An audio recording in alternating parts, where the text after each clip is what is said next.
さあ DA でゆっくりと貯める時間を作る。これわしと今日からまさか飛びすぎやろその技。 Thanks to Rizeasu recently winning an offline major in Japan, his preferred up special choice Helikick has received a lot of attention. But is the hype justified? What is the move actually capable of doing? I'm going to explain all its applications and characteristics, and at the end, I'm going to give my personal opinion on how good the move actually is. If you enjoy this content, please consider subscribing so you don't miss any upcoming videos. I have some huge things planned for when I reach 1000 subscribers, so stick around for that. Now let's get into the video.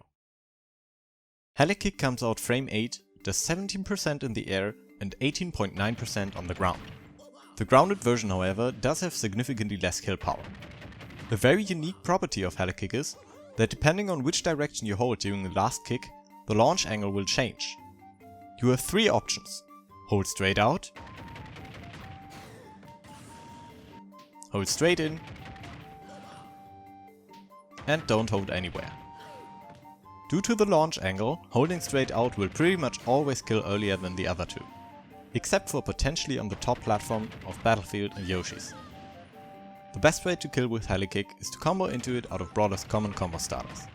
Those are up air, or multiple up airs, neutral air, down tilt, down throw, and of course their extensions. Especially landing up air is really easy to abuse against characters, mainly heavies, who have no option to punish it out of shield. In regards to kill percentages, depending on range and positioning, everything from 30 to 100% is possible. There are, however, some limitations to these moves' combo potential.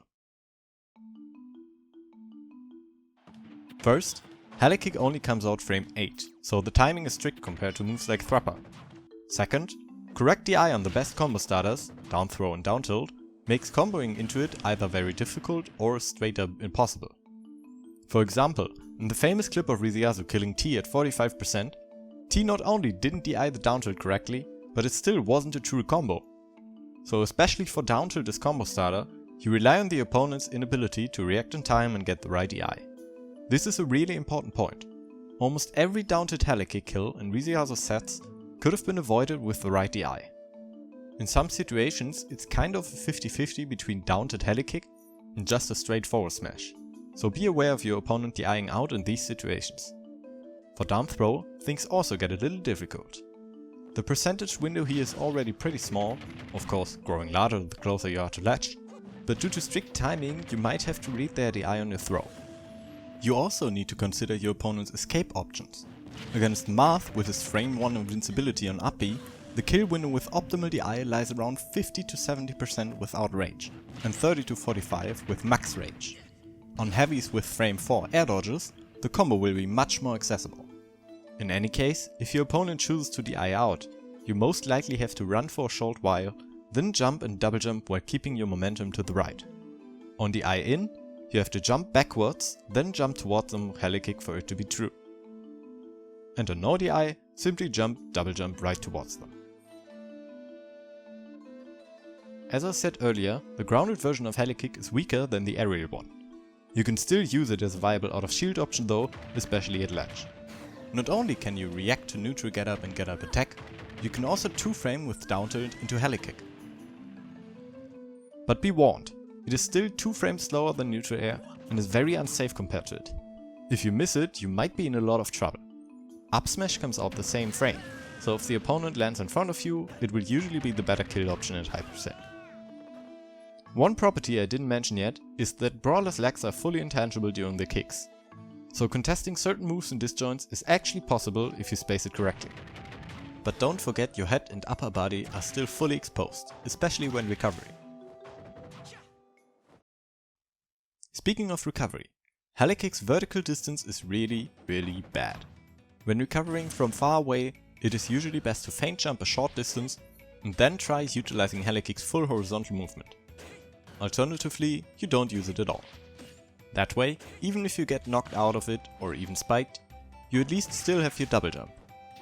Going too low is an absolute death sentence, so don't even try going for edge guards. But remember, you can still adjust your drift mid-air to gain a little extra height or distance. Mid-air drift is also important when talking about killing with it. Getting a down throw right at ledge can be a dangerous trap for Helikick beginners. On the eye out, it is often impossible to follow up before the opponent can air dodge. But maybe they won't air dodge, right? Maybe I still get it and kill them at 40. Well, you might, but you probably won't. Instead, you drift as far towards them as possible to maybe catch them, and then you miss ledge and SD. This comes with experience, but be very mindful of how close to ledge you are when using Helikick off stage. In that case, it is very useful to learn how to microspace your drift. Here's what you can do. First, jump towards your opponent as far as possible to close the gap. Then, still hold forward until you hit the first kick of Helikick.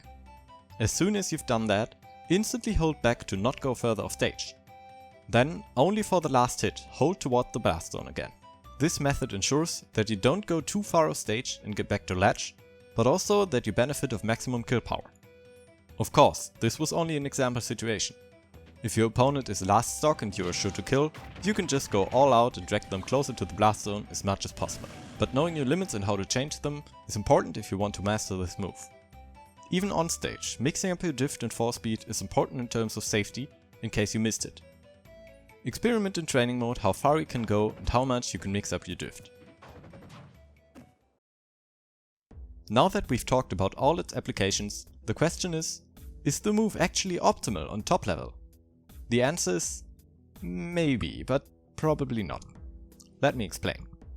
Helikick is probably the flashiest of all the uppies, with huge explosive potential.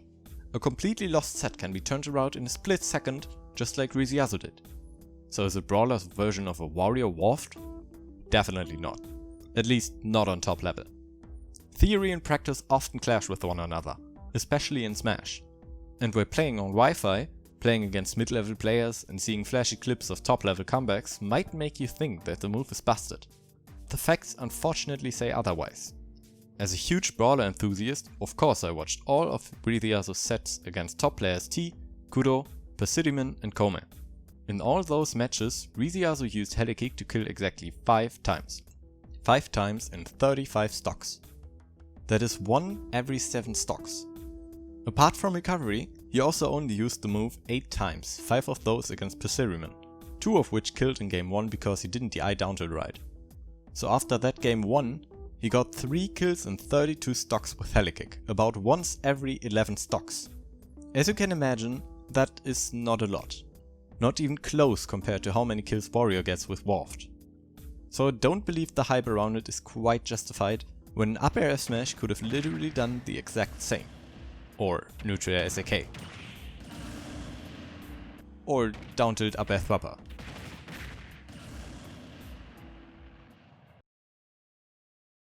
Helikick can pose a great threat if you have the awareness to play around it, but in practice, most of the times it won't.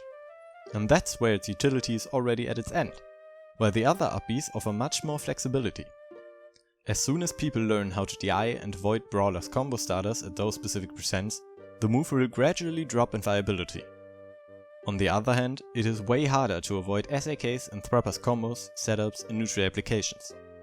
So, even on top level, I would rank Helikick to have the least overall utility of all up specials. And that's my guide and my opinion on how to use Helikick. Huge thanks to Kowalski, who helped me make this video and provided great information. Make sure to follow him on Twitter and subscribe to his YouTube channel for awesome Brawler content. Did I miss something extremely important which makes Helikick the best uppie in the game? If so, then I would be delighted to hear it. And if you think you learned something, maybe you could consider subscribing. Thanks for watching.